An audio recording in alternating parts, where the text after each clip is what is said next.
Olá, seja muito bem-vindo ao Privacy Leaders, o podcast da Privacy Tools para quem está à frente do mercado de privacidade no Brasil. Hoje estou aqui comigo com Amaro Neto, CISO do grupo Afpergs, Ernesto Dornelles, Hospital Regional São Jerônimo. Ele que é formado na área de gestão de tecnologia da informática, da informação e especialização em segurança da informação e gestão de TI. O Amaro coordena um escritório de segurança da informação com foco em SI corporativa e coordena uma equipe com 3 DPOs, um de cada hospital. Hospital Ernesto Dornelles, Hospital Regional São Jerônimo e mantenedora Afpergs. Amaro, seja muito bem-vindo. Valeu, muito obrigado. Eu estou muito feliz pelo convite. A gente já é parceiro da Privacy Tools há algum tempo, né? Então é bacana ter esse momento aqui para poder contribuir de alguma forma para o tema de privacidade no nosso país e principalmente no âmbito da saúde, né? Na parte assistencial, acho que é bem bacana ter essa oportunidade aqui. Obrigado mesmo. Muito bacana. Amaro, para começar o nosso bate-papo aqui, eu queria entender um pouco mais como foi a tua preparação para CISO. O trabalho na área de proteção de dados surgiu de um momento específico? Surgiu com a LGPD? Em que momento se deu isso? Eu acho que, basicamente, assim, a LGPD não foi, talvez, uma moda ou um empurrão regulatório, né, para me colocar envolvido com segurança da informação e a preocupação com a privacidade dos dados. A minha trajetória começa na TI, né, e aí envolvido com área de suporte, área de infraestrutura, e depois fazendo a gestão dessas áreas.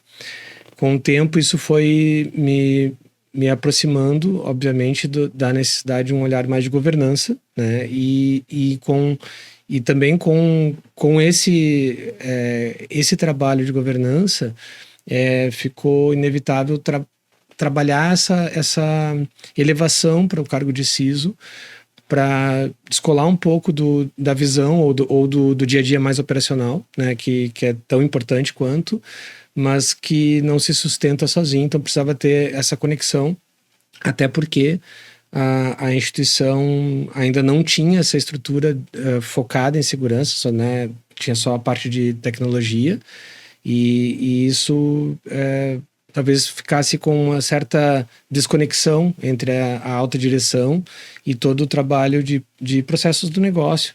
E aí foi que surgiu a oportunidade, acho, de certa forma, de ver assim, de criar uma estrutura que hoje a gente chama, né, de escritório de segurança da informação, e teve todo todo um caminho que foi construído. E aí sim, a LGPD não é o ponto de partida, mas sim foi um catalisador, com certeza foi um catalisador para alcançar esse nível de maturidade. Então, eu me lembro que em 2018, nós iniciamos lá no Hospital Ernesto Dornelles um trabalho que a gente chamava de jornadas científicas, e isso permitiu que a gente pudesse trazer para dentro da instituição palestras falando sobre... enfim, na época a gente já falava sobre IA, falava obviamente sobre aspectos de cybersecurity e tendências de tecnologia, e aí naquela ocasião a gente traz um advogado do Rio de Janeiro para falar sobre LGPD.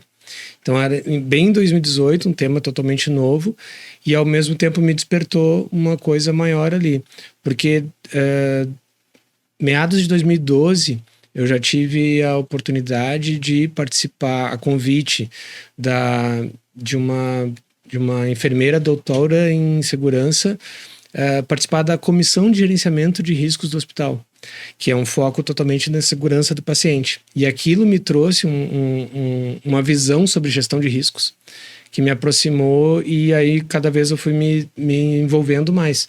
Em 2015, aí eu faço a formação de gestão de riscos da informação. E quando chega a pandemia, que tem toda aquela necessidade da gente achar a maneira de trabalhar remotamente e manter as equipes com a mesma, né, a produtividade garantida, mas com todo aquele cuidado, ainda mais dentro da instituição de saúde, que se desenvolve uma proposta de trabalho da construção de uma área, um setor de gestão de risco e segurança da informação para justamente capitanear DPOs, porque no meu entender naquele momento era essencial que tivesse um DPO para cada estabelecimento, em razão da regionalidade, né, e também das peculiaridades de cada natureza do negócio. Sim, são 2 hospitais, mas tem a sua diferença, e também tinha a operadora de plano de saúde que fica com a mantenedora. E aí isso fez com que a gente criasse a área. A área em 2022 se consolida, aí eu saio da TI, né, não sou mais de TI, e me nomeio de PO por um tempo, até a passada do bastão do ano passado para nossa colega que faz a parte de PO do HID, e aí atuo como CISO, fazendo a governança e trazendo esse olhar mais de uma estrutura de segurança da informação corporativa para a instituição, para poder criar essa conexão. Então é mais ou menos assim que é um resumo dessa trajetória que começa lá em 98. Muito bacana. O escritório de SI, ele contempla toda a parte de segurança da informação e privacidade também. Eu fiquei curioso para entender nessa arquitetura até que ponto ele atrai a responsabilidade para si, o escritório, e até onde é dada autonomia para as partes ali, para o HID e os outros hospitais poder atuar. Como é que é essa relação dos escritórios com os hospitais em si? Perfeito. Não sei se tem a ver só com a minha maneira de atuar como liderança, tá? Mas sim, a proposta é de gerar autonomia para que os DPOs, conhecendo, justamente uma das escolhas de ter um DPO para cada unidade era as suas já relações com aquela comunidade local, né? Então, a DPO lá de São Jerônimo, que é a Rita Nara Ávila, que é uma advogada que já conhece o hospital, já atendia, então conhece todas as pessoas, conhecia muito bem a instituição também, os processos, então se deu um valor muito especial para isso. Da mesma forma dentro do hospital e também lá na FPERGS.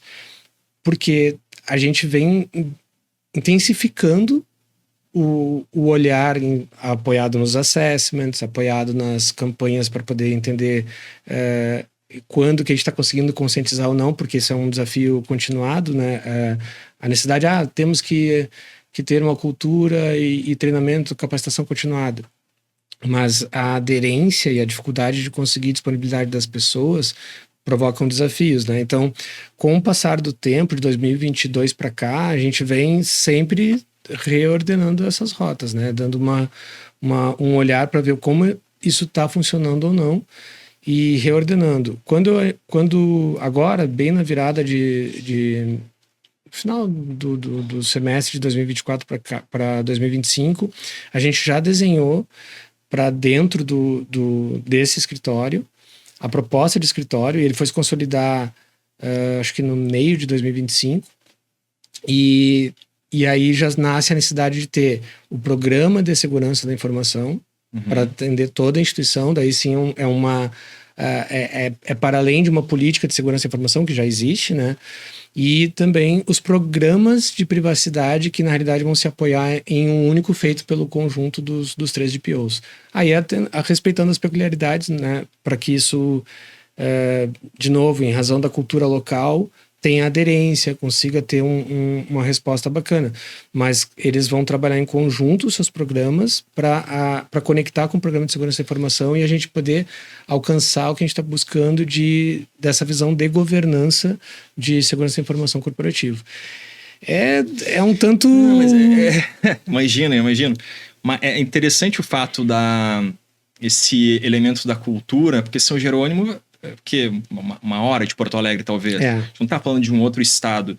E ainda assim, uma cidade do lado de Porto Alegre, o elemento cultural, regional, ele faz diferença para que o DPO possa permear e ter aderência dentro de um programa. Muito interessante, eu não tinha escutado nessa perspectiva a nomeação do DPO baseado na cultura, esse cuidado. Não é só questão técnica, que tem que haver, evidentemente, mas também o permear culturalmente ali aquele ecossistema, né? Sim, inclusive foi acho que foi em 2019 que eu apresentei o projeto de adequação LGPD, que foi o gatilho para poder fazer a construção do setor. E eu não havia nomeado pessoas ainda. Eu criei só a estrutura dizendo que precisava ter um DPO para cada unidade. E a alta direção entendeu rapidamente assim, a necessidade e também a importância de ter esse cuidado, porque não dá da noite para o dia surgir um ator novo, né, e começar a definir ou achar que vai impor novas regras e mexer nos processos. Se tornar persona não grata é rápido, não tem como. Então foi bem recebido dessa forma, né? Eu fiz, eu me lembro assim, estou tentando resgatar, porque eu fiz vários movimentos de literatura da área de privacidade de pessoas do Brasil para poder pegar esse time de como eu conseguiria trazer isso para a autodireção aceitar bem e distribuir dessa forma. Poderia tentar ser econômico e dizer assim, não, um só e pode ser eu mesmo, bota mais uma carga no meu, né, no meu dia a dia, que até então eu estava como um coordenador de tecnologia na área de infraestrutura no hospital. E aí, né, ganha mais um cargo, assume mais um pepino e tenta responder por 3 instituições ao mesmo tempo. Mas não, a gente trabalhou bastante a ideia de que era importante, relevante e que desta forma a gente ia ter um tipo de sucesso a cada etapa, né? Não tem nada pronto e não tem fim. E não estará pronto, né? Está sempre em processo. Legal. Amaro, tu é CISO de grupos hospitalares, a gente sabe que a área da saúde lida com uma infinidade de dados sensíveis. Do teu ponto de vista, na tua prática, quais são os pontos que exigem mais atenção no programa de privacidade dentro de um programa de privacidade na área de saúde? Hoje, ao meu ver, assim, depois de, né, revisitar e redefinir essas rotas, assim, o que eu percebo e é parte do que a gente está propondo nesse trabalho de governança é que tem que existir essa visão de governança institucional sobre o tema de segurança da informação. Isso tem que fazer parte da agenda da alta direção. Por isso, a criação do cargo CISO não precisasse ser eu, pudesse ser outra pessoa, mas a ideia é que justamente comece a instituição a entender que há necessidade dessa cadeira compondo as discussões estratégicas, ou seja, precisa ter estratégia para falar de segurança e para falar de privacidade. Porque nesse movimento todo, eu me reconectei com o meu propósito de início de trabalho lá da área de suporte, né? Ou seja, suportando, apoiando, fazendo as coisas, cuidando, porque me conectei com a essência do cuidado da área da saúde, que é o cuidado da pessoa. Não tem outro motivo para a gente estar lá cuidando da continuidade de um sistema, da continuidade de um data center, da proteção dos dados. Não há outro motivo senão o cuidado das pessoas. E aí, para trazer esse discurso sem ficar tecnológico, sem ficar abstrato e desconectado, porque há essa coisa, se é isso aí, é com a TI. Isso aí, né? Tu vai falar com qualquer outra área lá, RH, a própria assistência médica, enfermagem, compras, enfim, todas as estruturas que tem nas empresas, isso aí é com o pessoal da TI. E isso já era um problema nesse contexto. Agora, tu imagina quando a gente consegue separar a TI e ter uma área de segurança dedicada, dá a oportunidade, daqui a pouco as pessoas começam, não, isso aí não é comigo, isso aí é com os caras da segurança. Não há como a gente fazer segurança e trabalhar privacidade sem envolver todas as áreas da instituição. Em algum momento, a gente precisa que isso, além do discurso na alta direção, como uma agenda padrão, né? A gente precisa que os processos sejam pensados, as inovações, os novos negócios sejam pensados já com privacidade embarcada. A gente está falando de privacy by design, by default, de certa forma, né? Mas eu não vou chegar dizendo isso para minha alta direção, né? Eu tenho que, de alguma forma, conseguir que isso esteja embarcado e que corra nas veias das pessoas na instituição, em qualquer âmbito institucional, para que a gente não venha ter um perfil de resposta a incidente só, de reação a alguma coisa. Vai acontecer e é inevitável, a gente tem que estar pronto, disposto para isso, mas sai muito caro, né? Não nos coloca num lugar de credibilidade, e a gente está falando de confiança. Eu não vou para uma instituição hospitalar para passeio, né? Então, não é porque a iluminação do lugar é bonita, ou é porque tu confia, né? Eu vou submeter a minha vida, a vida de um familiar, então eu preciso estar num contexto que me transmita essa credibilidade. E aí, esse tema de segurança e privacidade, para mim, sempre foi uma coisa que estava viva, só não tinha, talvez, a maturidade, não tinha, talvez, um contexto que me impulsionasse para isso, mas sempre me incomodou processo não revisado, a necessidade de coletar determinados dados sem ter motivo algum, e é assim até hoje em qualquer lugar, né? Ou o que tu vai fazer com esse dado depois disso? Né? Nós temos situações já vividas nesse curto espaço de tempo de mandar formulários para um fornecedor pedindo, né, esperando um mínimo de respostas, e as pessoas terem não terem o mínimo cuidado de colocar uma aberração ali, né? Coisas que não contribuem nem para que a gente consiga fazer um contrato, uma relação melhor, e nem para a própria maturidade daquela empresa que vai precisar lidar com outras empresas também. Então, é bem... Acho que assim, a gente chega num ponto que, para mim, pelo menos, né, essa etapa da LGPD me proporcionou uma oportunidade de me conectar com a minha essência de por que eu... Qual é o meu propósito de estar envolvido com tecnologia, com informação, agora também com inovação, na área da saúde?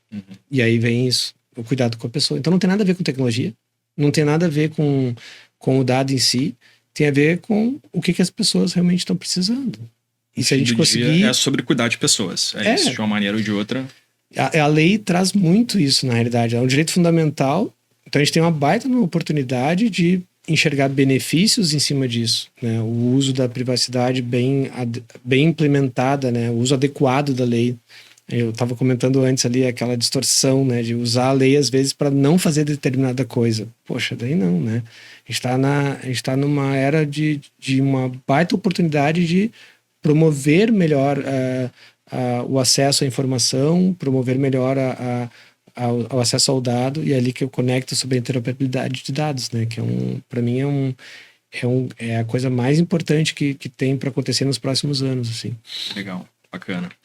Quando tu fala que o risco, basicamente um dos riscos de não estar em adequação é o risco reputacional, que parece ser ainda mais evidente quando a gente fala da área da saúde. Eu fico pensando que ainda existe um esforço, uma maturidade para se ganhar, muita maturidade das empresas para evitar que esse risco reputacional, esse dano reputacional aconteça, mas talvez também exista um espaço a ser explorado pelas empresas, e ainda não é, de vender melhor esse respeito, de estar em compliance, de estar tendo esses processos cumpridos, mas tornar isso um ativo importante para que as pessoas entendam. Aí entra um elemento talvez cultural também, que ainda a sociedade está amadurecendo e talvez nem se sinta tão desrespeitada quanto de fato estão sendo muitas vezes, e na medida que vão se sentindo mais sensíveis ao tema e as empresas demonstram que, olha, aqui existe esse respeito, talvez, inclusive internamente na empresa, exista mais investimento e mais campo para isso. Mas ainda não existe essa venda para fora, né? Dourar essa pílula mostrando. A minha percepção é que isso ainda não acontece de maneira tão deliberada, tão intencional nas empresas. Te parece isso? Não me parece estar assim ainda, né? Quando eu comecei os estudos, era em torno de 30% das empresas do Brasil que começaram algum movimento, né? Hoje esse número tá estanque. E na área da saúde é pior ainda, porque a gente não tem isso como prioridade. É tratado ainda como uma resposta mínima à regulação. Então vamos encher de formulário, vamos encher de novas regras, mas na prática, na ponta, no dia a dia, a própria população não está preparada para fazer o uso da lei. né? Eu batia muito na tecla disso no início dessas discussões, e um tanto falando sozinho, porque também a gente não tem muita gente falando a respeito, né? Porque a gente tá, e tem que acontecer, ok, mas a gente está forçando as empresas a se adequarem e, de certa forma, elas trazerem educação para a população. E então, assim, o letramento a respeito desse direito, que é um direito, né? Ele ainda, talvez ele seja, não sei se baixo é uma palavra, eu acho que é abaixo de, né? E tanto que o nosso portal de privacidade funciona muito bem. Ele acaba recebendo mais coisas que não dizem respeito a direitos de privacidade, né? É um desafio comum. Porque é um canal que está bem construído, ele é bem claro, ele tem... Está acessível como deve estar um canal de atendimento. Né? Mas ele nos provoca a necessidade de dar um retorno imediato, porque a gente tem nas nossas diretrizes internas com o grupo a combinação de que a gente vai prestar o feedback o mais rápido possível, né? Não é o que pediu, é prestar retorno, né? E orientar se caso não é para aquela situação, dar o caminho certo, e ainda com cuidado de tentar não fazer a pessoa só jogá-la para outro lado, sabe? Porque afinal de contas ela perdeu o tempo dela, né? Ela caiu ali, precisa de uma necessidade, a gente, olha, a tua necessidade é por esse canal aqui, faz assim, faz assado, já tenta trazer o máximo. Pavimentar um pouco ali, legal. Então, assim, a população ainda precisa de um pouco dessa orientação, que acho que ainda não virou prioridade no Brasil. Legal. A gente tem o privilégio aqui no Privacy Leader de ter, desse lado aí, gestores de grandes empresas, de operações extremamente maduras, e isso nos dá a chance de entender um pouco melhor como eles estruturam algumas rotinas, rituais. O que tu poderia compartilhar de rotinas, rituais que tu conduz com o time de privacidade ou que o time realiza para manter o programa rodando bem? Muita frustração. Não, é que assim, a gente está navegando num momento de pura criação.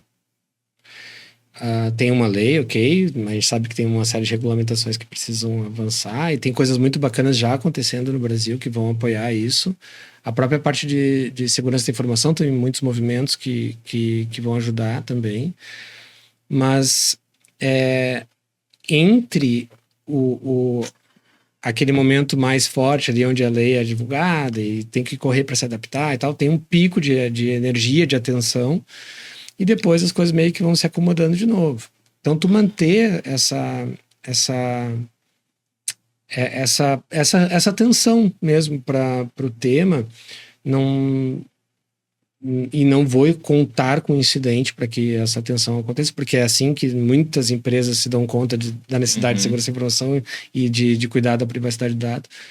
Mas a gente teve um episódio, por exemplo, da enchente, que mostrou o quanto é importante o trabalho da gestão de riscos sobre a informação para a continuidade do negócio. Então, o que a gente vem fazendo hoje para manter isso vivo, e talvez não só vivo, porque a gente não quer estabelecer como um processo instaurado, a gente está entendendo como é o negócio, então a gente está se apoiando num trabalho de plano de continuidade do negócio, fazendo uma análise do negócio também com BIA, para nos apontar quais são esses riscos, né? Já teve um assessment no HID, nós terminamos as entrevistas de assessment no Hospital Regional de São Jerônimo. Em seguida, esse ano, a FPERGS vai fazer o seu assessment, para que a gente possa depois cruzar algumas das coisas que vão ser detectadas, porque a gente já percebeu na ocasião do próprio HID que muitas das coisas que são detectadas são solucionadas por uma única... alguma única ação lá já arruma uma série de incidentes, né? Então, no nosso primeiro assessment, a gente saiu de 1.000 recomendações para 300 fazendo essa análise. Então, assim, é um trabalhão, né? Mas, de certa forma, esses projetos que são estruturais, né? Fazer o BIA, fazer o PCN, vai dar norte para a gente fazer um plano de desastre e recover. Então, Todas essas coisas é o que está nos fazendo evoluir para ter uma maturidade capaz de poder falar com o negócio, tá? Então, o que a gente está adotando nesse momento é isso. E aí já tem outras coisas que a gente já implementou, como as jornadas de segurança da informação e privacidade de dados, campanhas locais. Agora está rolando uma coisa muito legal que eles apelidaram de Blitz. E porque ao invés de tentar reunir todo mundo num dia só, num espaço, tipo um anfiteatro, a gente vai em loco, né? E reúne um grupo menor e 5 a 10 minutos daquele bombardeio de coisas que causa mais curiosidade, eles interagem mais e tal. Tá sendo bom. Então, uma coisa não elimina a outra, né? São atividades que têm que permanecer. Vai se trabalhar campanhas de phishing apoiadas, cruzando as temáticas, porque eu não entendo privacidade e segurança como coisas separadas, né? Não há o que proteger de dados se a gente não tiver dados. Então a gente tem que ter a segurança da informação com uma lógica assim. E ao mesmo tempo, agora o programa de privacidade para estabelecer, pegando justamente as coisas que vieram dando certo e as coisas que a gente não pode deixar de passar para o roadmap desse ano. Então, isso vai ser... vai nos facilitar como norte, mas vai ter outros desafios, que é o orçamento dedicado para isso. Talvez não tenha um apoio direto nesse primeiro ano. Talvez o que a instituição está propondo de estratégias de negócio, talvez também não dê tanta ênfase para esses temas. Então, aí que entra a importância de ter essa conexão com a governança para poder ficar alinhado e ver o que é que realmente vai ser tracionado nesse momento. Né? Para não ficar lá enfeitando, dourando pílula, né? E fazendo várias coisas. E aí que eu comento da frustração. A gente já teve nesse curto espaço de tempo a oportunidade de experimentar a frustração. Porque a gente tem uma política de segurança da informação, tem uma política de privacidade, tem normas já estabelecidas que são, assim, uma norma profunda, por exemplo, que a instituição tem, é a norma de acesso ao prontuário eletrônico. É uma norma extremamente delicada e que mexe justamente na ferida, né? Que é quanto tempo pode, quem pode, né? Sob qual circunstância. Tá tudo lá, mas mudar isso no dia a dia, a cultura que já está implementada dentro de uma área assistencial, e ninguém vai ser louco de chegar assim, não, é assim que vai ser e acabou. Não, a gente tem que continuar preocupado se isso não vai ter um impacto na assistência do paciente. Então, por mais que a gente tenha esses documentos, essas expectativas do ideal, a gente tem que conseguir agora achar uma maneira de implementar. E qualquer manual fala, né? Uma coisa é tu ter a política, criar a política, outra coisa é implementar a política. Então, está vivendo esse momento assim de amadurecimento e a própria área de privacidade também já conseguiu se estabelecer dentro desse momento, tá? Ter essa percepção para esse momento, tá? Porque às vezes pode estar eu já nessa etapa, mas talvez o resto da equipe não tenha construído essa mentalidade também. Então a gente conseguiu isso e acho que dessa forma a gente não vai desperdiçar tanto tempo, não vai errar com algum orçamento, não vai implementar uma ferramenta por implementar, porque diz que tem que ter, sabe? E isso é um perigo fácil nas empresas, né? Desde quando eu era novo, muito se colocava fé em tecnologia e eu disse, não, gente, né? Não é por aí o caminho. Como lá com carro sem piloto, né?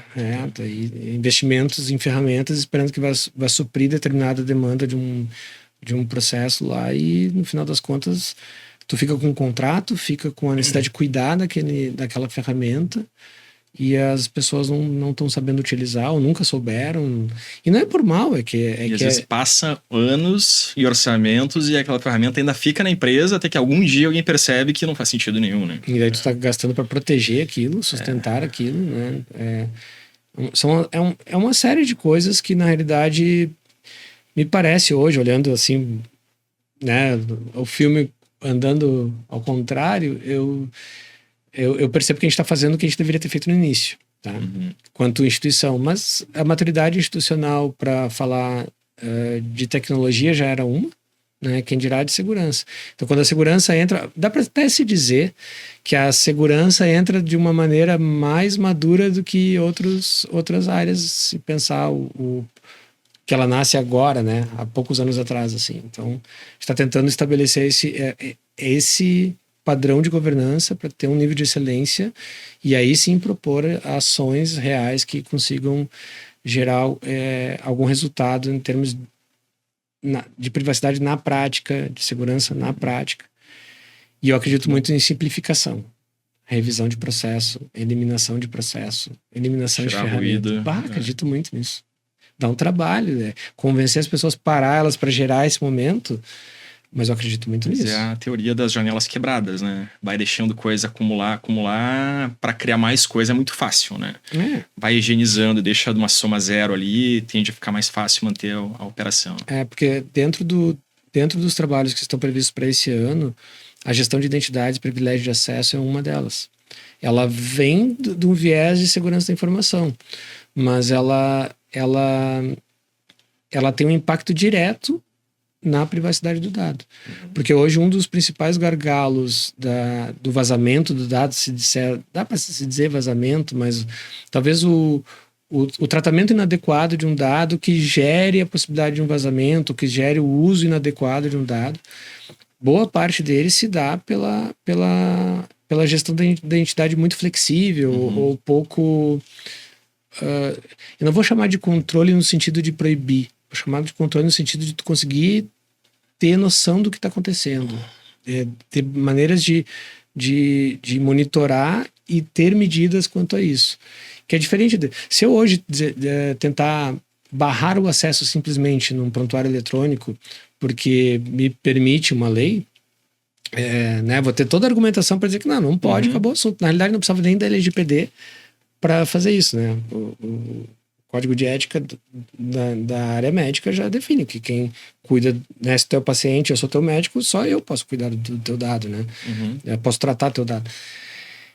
Durante aquele período de assistência, terminou aquilo, volta pro teu prontuário, é só teu de novo, né? Então, não precisa da LGPD, na realidade, para isso. Então, hoje, provocar vamos fazer o uso certo do dado novamente, mexe com, sei lá, com décadas de condutas que foram se instalando, não porque as pessoas tinham um motivo de golpe ou de fraude, né? Porque a operação foi acontecendo. Era para trabalhar, eles foram achando maneiras, a gente está falando de uma época que era papel, daqui a pouco o papel vira planilha, a planilha é mais legal do que usar o sistema, porque o sistema é mais complexo, tem que ir para portinha tal, então fica na minha cabeça mais lento, então eu vou lá para a planilha, então não se percebe o risco que tem com a integridade do dado, quando eu falo integridade, porque assim, se eu jogo um dado teu na planilha e vem lá alguém, tira uma vírgula e muda o sentido daquilo ali, como é que tá agora? E eu tenho rastreabilidade sobre aquilo? Não tenho mais.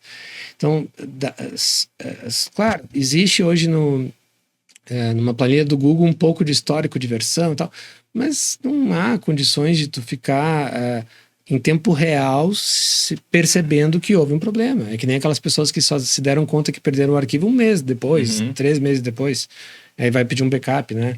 Ou uma restauração. Então, a mudança de processo ela vai se dar não só tecnologicamente, tanto que tecnologicamente tudo está pronto.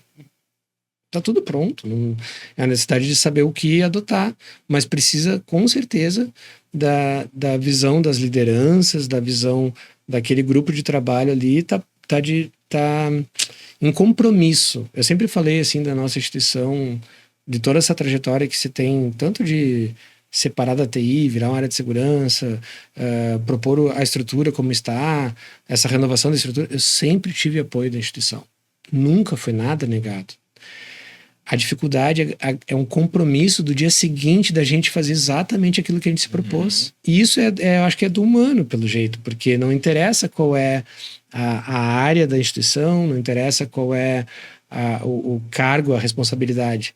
Existe uma necessidade de tu estar sempre provocando, cobrando que tenha que manter uma conduta.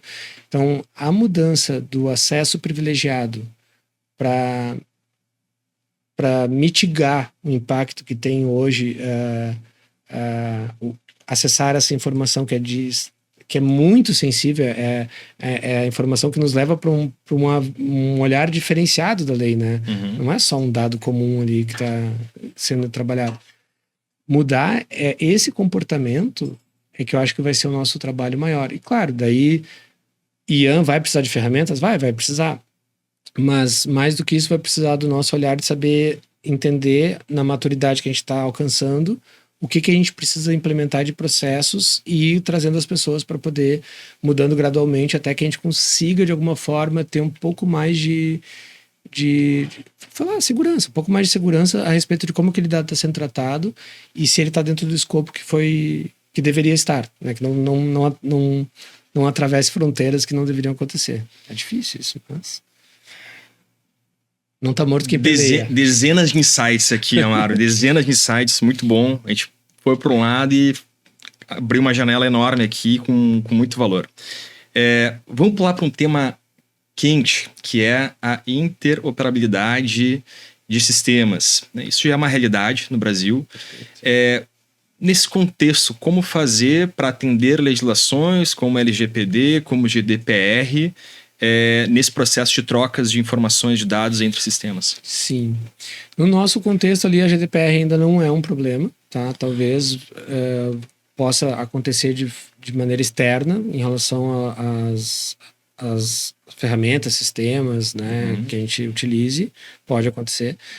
Mas em termos internos, assim, a interoperabilidade de dados no nosso contexto ali, ele vem já de um trabalho de bastante tempo atrás, tá? Não sei exatamente quantos anos a gente já vem trabalhando isso, mas a movimentação bacana que aconteceu é que ela sai um pouco da lógica só de integrar dados entre sistemas, tá? E vai para justamente o que eu acho mais bacana de tudo, que é entregar para o titular de dados o poder sobre o dado de saúde dele. Então, aí entra uma série de cuidados justamente para como vai transitar esse dado, vai armazenar ou não, quando que esse dado está autorizado a ser utilizado por outra instituição, né? De que maneira ele vai ser autorizado. Então, tudo isso a gente vem trabalhando há algum tempo e é uma relação muito bacana que ela se construiu ali no Tecnopuc. Eu faço parte ali no Hospital Ernesto Ornelis do Centro de Inovação e Tecnologia em Saúde. E eu atuo justamente como um membro da parte de segurança. E quando foi proposto o trabalho, tem uma empresa que estruturou que seria o barramento, a plataforma de como os dados vão se comunicar, tá? Utilizando protocolos internacionais, ou seja, a parte tecnológica já está resolvida. E aí, graças à visão do meu atual mentor e meu antigo gerente de tecnologia, que trabalha junto com nesse Centro de Inovação e Tecnologia e Saúde, e também o coordenador do centro, que é o Geraldo Aguiar, eles tiveram o link de trazer para desde o início do projeto a discussão sobre a segurança e a privacidade de dados. A gente envolveu, dentro desse trabalho, já participa o Mãe de Deus, o Ernesto, né? O São Lucas e a Unimed, na parte das emergências. A gente envolveu todos os DPOs nas discussões. É riquíssimo, sabe? Tipo, vocês adorariam estar participando disso. E as discussões foram bem profundas a respeito de como isso poderia se dar sem atrapalhar a iniciativa. E o mais bacana de tudo, depois olhando assim, ficava acompanhando algumas situações, porque daí eu acabei virando coordenador do grupo de trabalho, é que a governança do projeto não conseguia falar de outra coisa a não ser de segurança e de privacidade. Eles tocaram toda a evolução do projeto, o tempo inteiro nos convocando e falando aquilo como se eles já fossem os DPOs mesmos, sabe? E isso foi muito bacana. E aí mostra que é possível a gente ter esse tipo de de resultado em embarcar segurança e privacidade desde o início dos processos, desde o início do negócio. Então, na interoperabilidade de dados, a gente já conseguiu nesse grau de maturidade, daí envolveu a área jurídica dos hospitais e tudo mais, e está pronto para dentro desse grupo para implementar. E agora já vão iniciar os testes, tá? Vou chamar de homologação, que vai ocorrer nas emergências destes hospitais que fazem parte já desse grupo. E aí o que vai acontecer é que tu, como titulares, vamos na emergência do hospital, dependendo do que a gente está passando ali, o médico vai olhar o caso, olha, talvez se eu tivesse mais informações sobre ti agora, fosse melhorar a minha assistência aqui, né? Se ele vai entender isso, ele vai propor pro titular, vai explicar para ele. Tu autoriza, tu teve atendimento, os exames recentes na instituição tal, tal e tal? Ah, tive. Tu autoriza fazer isso? Autorizo. Ele vai lá, vai ter o QR Code nas emergências, vai acessar, vai fazer o checkbox de autorizo, né? E aí, só entre os hospitais que estão já fazendo parte, esse dado vai ser conectado. E aí o médico vai ter, além do prontuário que ele já está ali, né, trabalhando com aquele paciente, as informações recentes. E aí, claro, tem uma série de critérios. Se a gente vai botar 6 meses, vai botar até quando? Isso, como é uma etapa de homologação ainda, os critérios iniciais não tem por que ir lá no resgate do início da vida da pessoa. Mas vai ser viável que, não importa onde tu esteja, tu dê essa autorização e consiga se conectar naquele hospital que já faz parte desse consórcio. Quais são os critérios?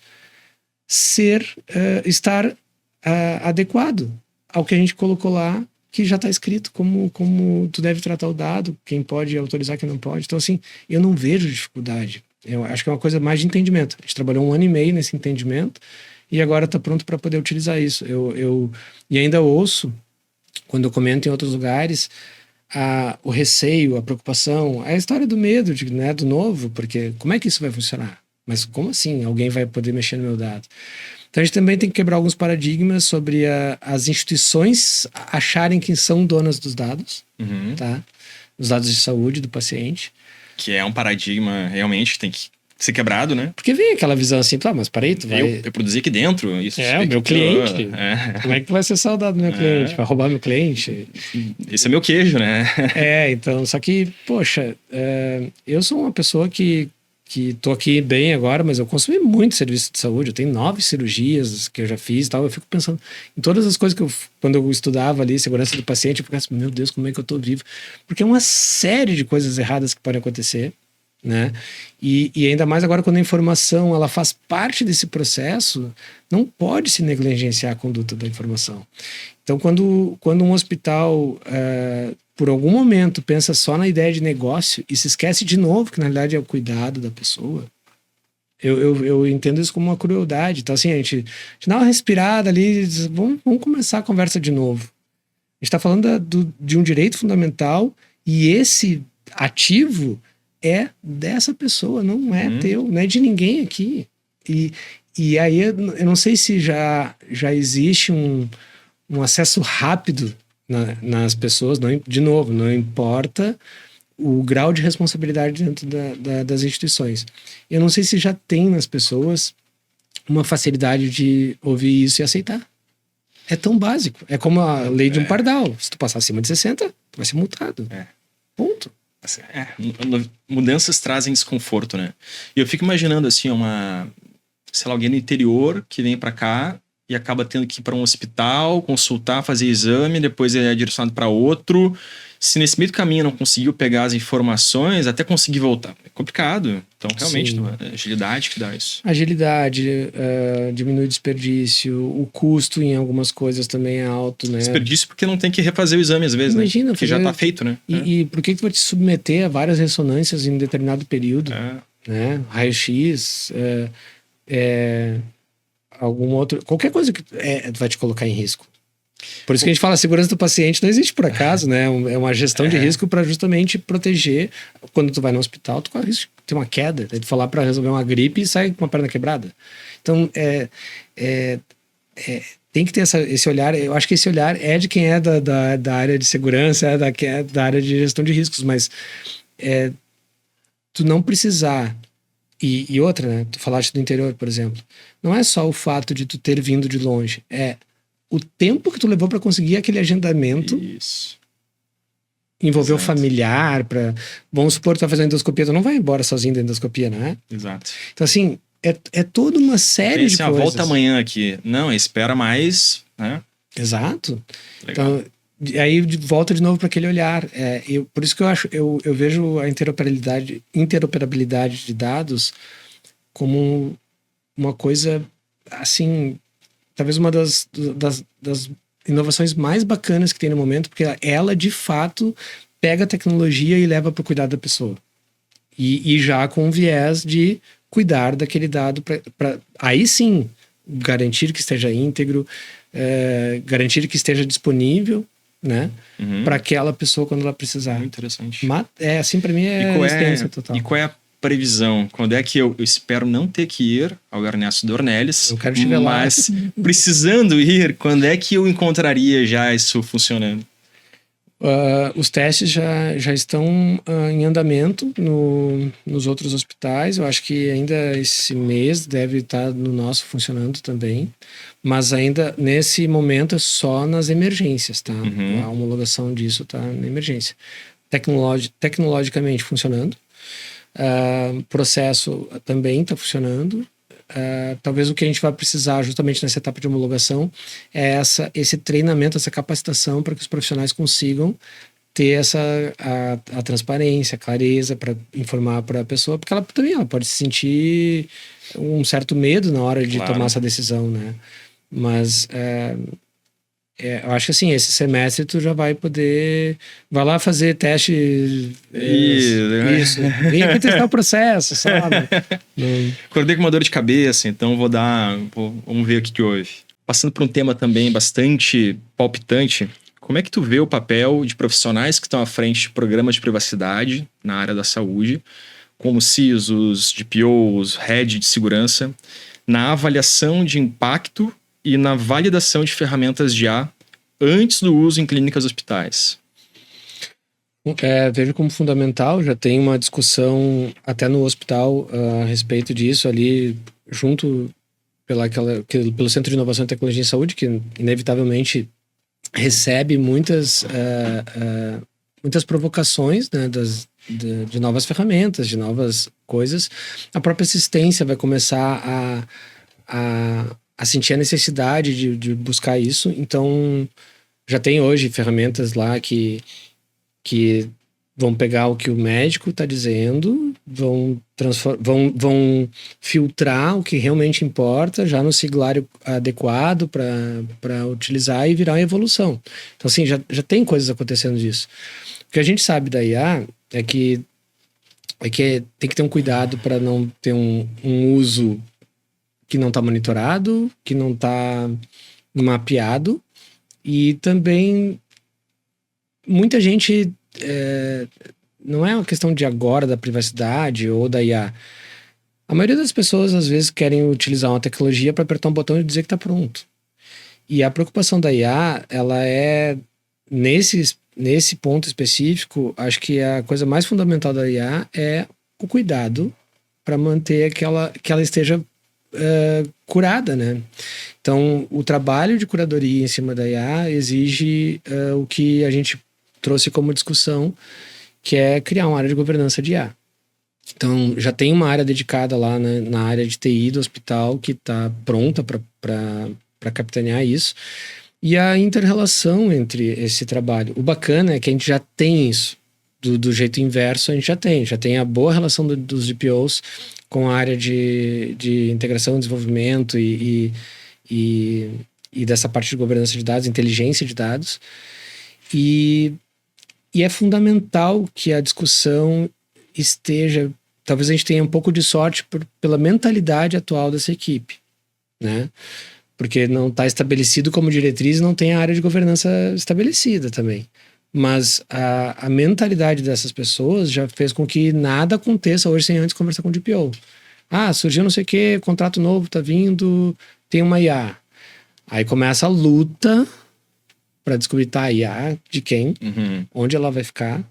O que se alimenta. Exato. Ela, porque é muito comum tu começar uma infraestrutura de serviço utilizando o recurso, né, tentar um custo menor. Aí tu vai jogar as coisas na nuvem e tal. É a nuvem de quem? Vai para lá quando? Tem backup? Quem que faz esse backup?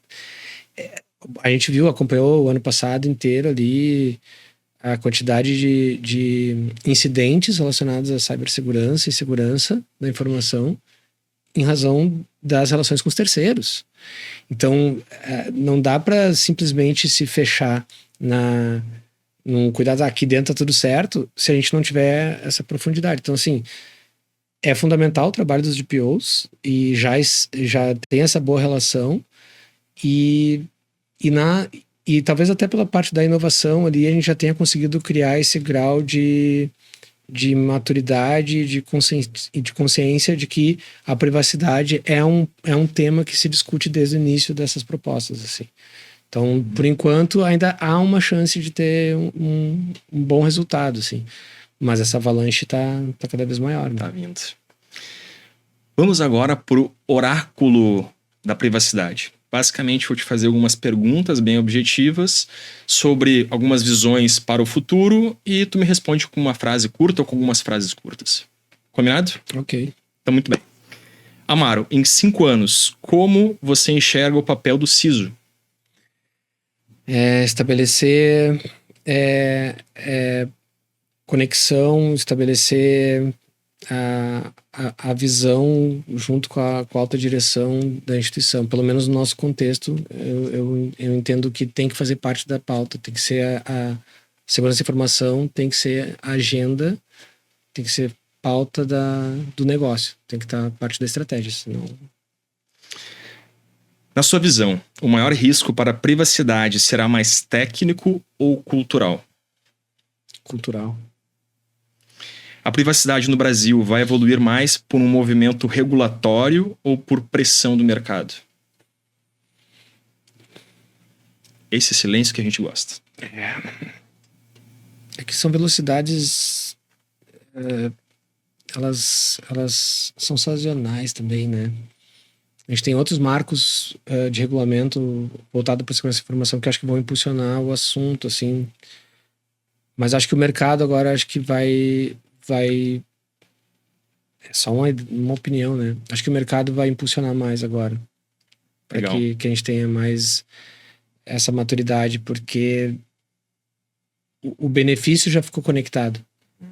Então, entender que o uso da privacidade pode trazer mais benefício para o negócio, acho que é mais bacana, assim, de encarar dessa forma. Não esperar que só... A lei está lá, ela precisa evoluir, a NPD precisa evoluir, todas essas coisas que a gente sabe, mas eu prefiro contar com empresas que eu possa, né, confiar mais do que aquela que eu não... E hoje tem maneiras de pesquisar isso, então eu acho que o mercado é capaz de impulsionar mais.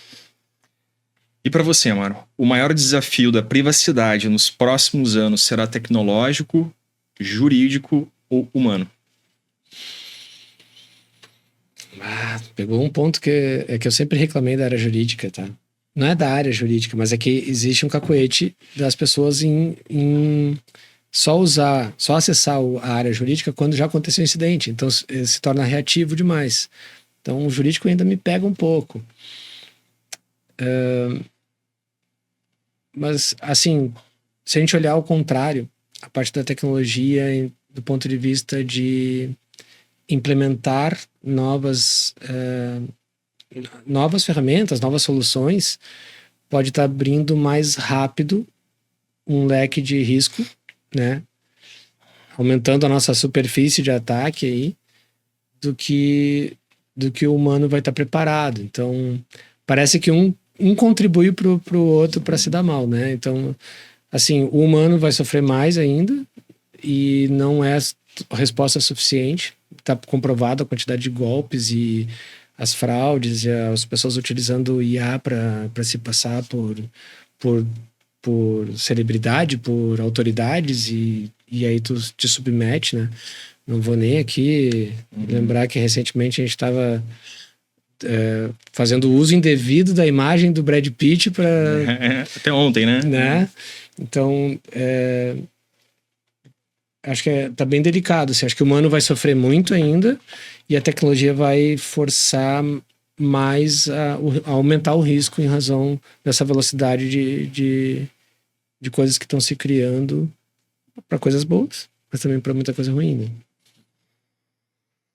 Amaro, muito obrigado pela tua participação. Foi uma honra te ter aqui com a gente. Pessoal, ficamos por aqui. Obrigado pela sua companhia. Se você gostou dessa conversa, compartilhe com seus colegas de profissão e acompanhe os próximos episódios. E fica aqui o convite para você seguir as nossas redes sociais, que estão listadas na descrição aqui embaixo do vídeo. Até o próximo Privacy Leaders.